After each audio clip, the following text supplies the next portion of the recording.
Pagi adik-adik siswa SMA Negeri 3 Manado. Apa kabar hari ini? Luar biasa. Oke. Saat ini kita akan masuk dalam materi pengenalan lingkungan sekolah dengan judul Wawasan Wiyata Mandala. Namun sebelumnya, Ibu akan memperkenalkan diri.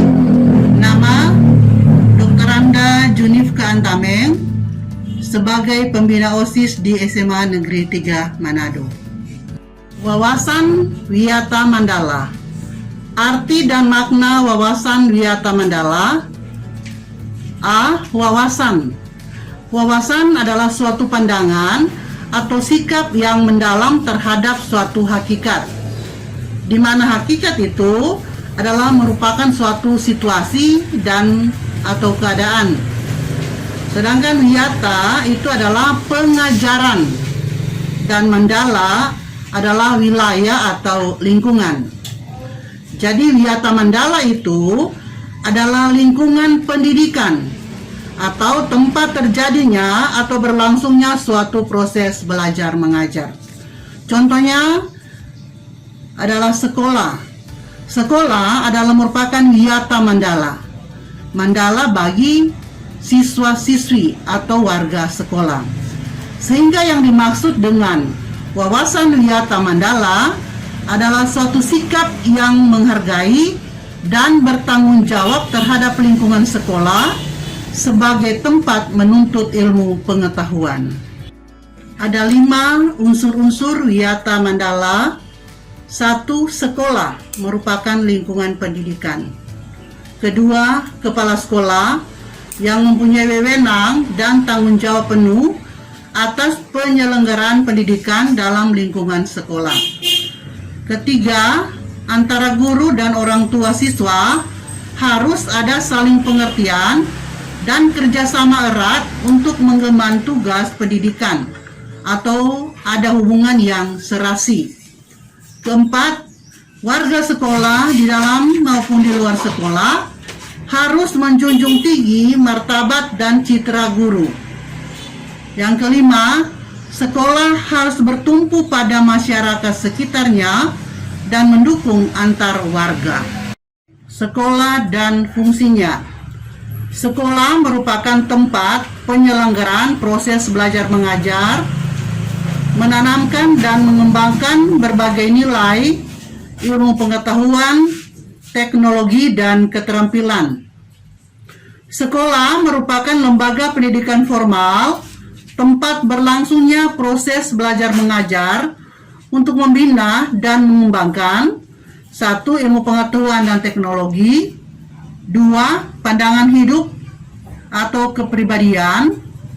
3. Hubungan antara manusia dengan lingkungan atau manusia dengan Tuhannya. 4. Kemampuan berkarya. C. Fungsi sekolah. Fungsi sekolah adalah sebagai tempat masyarakat belajar karena memiliki aturan atau tata tertib kehidupan yang mengatur hubungan antara guru, pengelola pendidikan, siswa dalam proses belajar mengajar untuk mencapai tujuan pendidikan yang telah ditetapkan dalam suasana yang dinamis. D. Ciri-ciri sekolah sebagai masyarakat belajar. Ciri-ciri sekolah sebagai masyarakat belajar adalah 1. Ada guru dan siswa sehingga timbulnya proses belajar mengajar yang tertib. 2. Tercapainya masyarakat yang sadar, mau belajar, dan bekerja keras. 3. Terbentuknya manusia Indonesia seutuhnya. E. Prinsip sekolah. Sekolah sebagai wiyata mandala selain harus bertumpu pada masyarakat sekitarnya, juga harus mencegah masuknya paham sikap dan perbuatan yang secara sadar ataupun tidak dapat menimbulkan pertentangan antara sesama karena perbedaan suku, agama, asal-usul keturunan, tingkat sosial ekonomi, serta perbedaan paham politik. Sekolah tidak boleh hidup menyendiri atau melepaskan diri dari tantangan sosial budaya dalam masyarakat tempat sekolah itu berada. Sekolah juga menjadi suri teladan atau contoh bagi kehidupan masyarakat sekitarnya, serta mampu mencegah masuknya sikap dan perbuatan yang akan menimbulkan pertentangan. Begitu, sekolah memiliki prinsip-prinsip sebagai berikut. 1. Sekolah sebagai wadah atau lembaga yang memberikan bekal hidup. Dalam hal ini, sekolah seharusnya bukan hanya sekedar lembaga yang mencetak para intelektual muda, namun lebih dari itu, sekolah harus menjadi rumah kedua yang memberikan pelayanan dan pengalaman tentang hidup, mulai dari berorganisasi, bermasyarakat, atau bersosialisasi, pendidikan lingkungan hidup, atau bahkan pengalaman hidup yang sesungguhnya. 2. Sekolah sebagai institusi, tempat peserta didik belajar di bawah bimbingan pendidik. Bimbingan lebih dari sekedar pengajaran. Dalam bimbingan, peran pendidik berubah dari seorang pendidik menjadi seorang orang tua, bahkan menjadi seorang kakak. 3. Sekolah sebagai lembaga dengan pelayanan yang adil merata bagi stakeholdernya.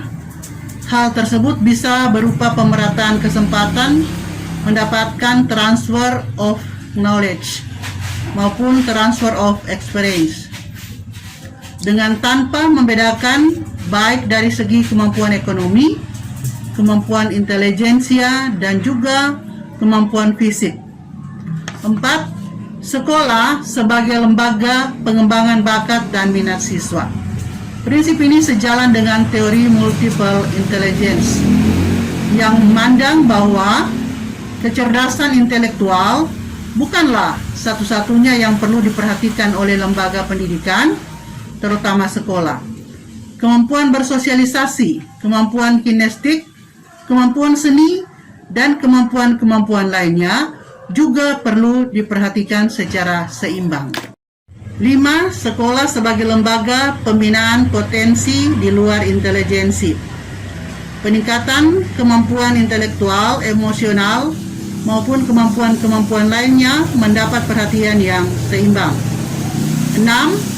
Sekolah harus memberikan perhatian serius untuk mengembangkan kemampuan emosional dan sosial, kemampuan berkomunikasi dan berinteraksi, kemampuan bekerja sama dalam kelompok, dan lain-lain. 7. Sekolah sebagai wahana pengembangan sikap dan watak. Sikap sederhana, jujur, terbuka, penuh toleransi, rela berkomunikasi dan berinteraksi, ramah tamah dan bersahabat, cinta negara, cinta lingkungan, siap bantu-membantu khususnya kepada yang kurang beruntung, merupakan sikap dan watak yang perlu dibentuk di dalam lingkungan sekolah. 8. Sekolah sebagai wahana pendewasaan diri. Di dalam dunia yang berubah begitu cepat, salah satu kompetensi dasar yang harus dimiliki tiap peserta didik adalah kompetensi dasar, yaitu belajar secara mandiri. 9. Sekolah sebagai bagian dari masyarakat belajar atau learning society. Sekolah bukan hanya sebagai tempat pembelajaran bagi peserta didik, namun juga seharusnya sekolah mampu menjadi pusat pembelajaran bagi masyarakat di lingkungan sekitar. F. Penggunaan sekolah. Sekolah sebagai suatu lembaga pendidikan yang diperuntukkan sebagai tempat proses belajar, kegiatan belajar mengajar, tidak diperbolehkan dijadikan sebagai tempat 1. Ajang promosi atau penjualan produk-produk perniagaan yang tidak berhubungan dengan pendidikan. 2. Sekolah merupakan lingkungan bebas rokok bagi semua pihak. 3.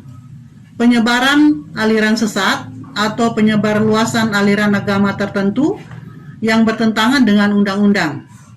4. Propaganda politik atau kampanye. 5. Syuting film atau sinetron tanpa seizin pemerintah daerah. 6. Kegiatan-kegiatan yang dapat menimbulkan kerusakan perpecahan dan perselisihan, sehingga menjadikan suasana sekolah tidak kondusif. Penataan Wiyata Mandala dalam upaya ketahanan sekolah. 1. Ketahanan sekolah lebih menitik beratkan pada upaya-upaya yang bersifat preventif.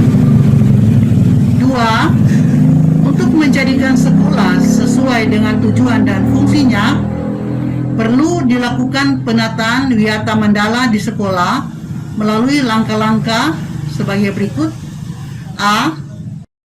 Meningkatkan koordinasi dan konsolidasi sesama warga sekolah untuk dapat mencegah sedini mungkin adanya kegiatan dan tindakan yang dapat mengganggu proses belajar mengajar. B. Melaksanakan tata tertib sekolah secara konsisten dan berkelanjutan. C. Melakukan koordinasi dengan komite sekolah dan pihak keamanan setempat untuk terselenggaranya ketahanan sekolah. D. Mengadakan penyuluhan bagi orang tua dan siswa yang bermasalah. E. Mengadakan penyuluhan dan pembinaan kesadaran hukum bagi siswa. F. Pembinaan dan pengembangan keimanan, ketakwaan, etika bermoral Pancasila, kepribadian sopan santun, dan berdisiplin. G. Pengembangan logika para siswa, rajin belajar, gairah menulis, gemar membaca informasi atau penemuan para ahli, mengikut sertakan siswa dalam kegiatan ekstrakurikuler dan pengembangan diri, dan I. Mengadakan karya wisata dalam rangka pengembangan ilmu pengetahuan dan teknologi. Bagian H. Tugas, wewenang dan tanggung jawab kepala sekolah dalam hal pelaksanaan Wiyata Mandala. Kepala sekolah sebagai pimpinan utama bertugas dan bertanggung jawab memimpin penyelenggaraan belajar mengajar serta membina pendidik dan tenaga kependidikan, serta membina hubungan kerjasama dan peran serta masyarakat. Kepala sekolah dalam melaksanakan penataan Wiyata Mandala di sekolah dengan melakukan kegiatan-kegiatan. 1. Melaksanakan program-program yang telah disusun bersama komite sekolah. 2. Menyelenggarakan musyawarah sekolah yang melibatkan pendidik, OSIS, komite sekolah, tokoh masyarakat, serta pihak keamanan setempat. 3. Menertibkan lingkungan sekolah baik yang berbentuk perangkat keras atau sarana prasarana dan perangkat lunak atau peraturan-peraturan, tata tertib, tata upacara, dan lain-lain. 4. Mengadakan pertemuan baik rutin maupun insidentil yang bersifat intern sekolah, yaitu kepala sekolah, pendidik, orang tua siswa, dan siswa. Yang kelima, menyelenggarakan kegiatan yang dapat menunjang ketahanan sekolah seperti PKS, pramuka, PMR, paskibraka, kesenian, dan sebagainya. Mekanisme dalam pelaksanaan Wiyata Mandala. Dalam rangka pelaksanaan Wiyata Mandala, perlu upaya penanggulangan secara dini setiap permasalahan yang timbul sehingga dapat menghilangkan dampak negatifnya, yaitu dilaksanakan secara terpadu, bertahap, dan berlanjut sebagai berikut. 1. Tahap preventif, yaitu upaya untuk meniadakan peluang-peluang yang dapat memungkinkan terjadinya kasus-kasus negatif di sekolah melalui antara lain: A. Memelihara sekolah dan lingkungan sekolah serta menciptakan kebersihan dan ketertiban agar siswa merasa nyaman dan menyenangkan dan tidak ada tempat tertentu yang dijadikan siswa untuk hal-hal negatif. B. Menciptakan suasana yang harmonis antara pihak pendidik atau staf dan siswa serta penduduk di sekitar sekolah. C. Membentuk jaring-jaring pengawasan atau kontrol dan razia terhadap kegiatan siswa di lingkungan sekolah. D. D. Menghilangkan bentuk-bentuk perpeloncoan pada saat MOS. E. Meminimalisir keterlibatan kelompok maupun perorangan dalam kegiatan sekolah. F. Mengisi jam-jam kosong dengan pelajaran atau kegiatan ekstra lainnya. G. Meningkatkan kegiatan ekstrakurikuler pada masa awal atau akhir semester dan masa liburan sekolah. H. Peningkatan keamanan dan ketertiban khususnya pada saat berangkat atau usai sekolah. 2. Tahap represif, yaitu upaya untuk menindak siswa yang telah melanggar peraturan-peraturan dan tata tertib sekolah. Upaya represif seperti A. Mendamaikan para pihak yang terlibat perselisihan berikut orang tua atau pendidik pembinanya. B. Membatasi areal tempat terjadinya aksi. C.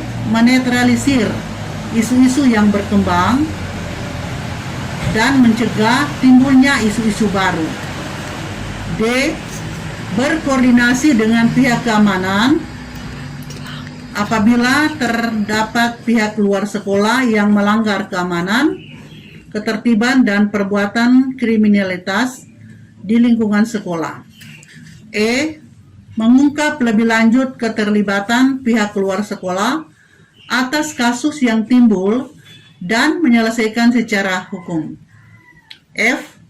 Mengikut sertakan para ahli untuk mengadakan bimbingan dan penyuluhan. J. Memberikan sanksi sesuai tata tertib yang berlaku. Sekianlah materi yang dapat Ibu sampaikan. Jangan lupa untuk membuat ringkasan sebagai tugas dan atas perhatian disampaikan banyak terima kasih. Salam sehat, Tuhan memberkati.